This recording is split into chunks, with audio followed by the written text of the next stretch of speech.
பின்வருவனவற்றில் இரட்டை பகா எண்கள் எவை? இந்த 4 ஆப்ஷனில் எதுன்னு கேட்டிருக்காங்க.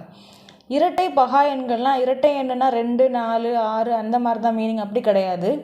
இங்கே கொடுத்துருக்க 2 ஜோடியில் எது பகா எண்கள் அப்படின்றது தான் மீனிங், ஆக்சுவல் மீனிங் அதுதான். அப்போது எதில் எடுத்துக்கலாம், அதுக்கு 2 கண்டிஷன் நான் சொல்கிறேன். எதெல்லாம்னா ஃபஸ்ட்டு ஒன்று ரெண்டுத்துக்கும் டிஃப்ரென்ஸ் 2 இருக்கணும். அடுத்தது என்னென்னா ரெண்டுமே ப்ரைம் நம்பராக இருக்கணும், ரெண்டுமே பகா எண்ணாக இருக்கணும். சரிங்களா? இப்போது 0க்கும் 2க்கும் டிஃப்ரென்ஸ் எவ்வளோ வரும்? 2 வரும். இது ரெண்டுக்கும் டிஃப்ரென்ஸ் 2, இதுக்கும் 2 தான் வரும், இதுக்கும் 2 தான் வரும். First condition okay. ரெண்டாவது கண்டிஷன் இருக்குது, ரெண்டுமே பகா எண்ணாக இருக்கணும். இப்போது 0வும் 2வும் எடுத்துக்கிட்டோன்னா 2 பகா எண், 0 பகா எண் கிடையாது. அப்போ இது கிடையாது.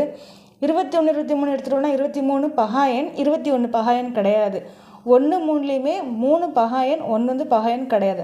அப்போ இந்த 3மே கிடையாது. ஆன்சர் என்ன வந்திருக்கணும்? 41, 43.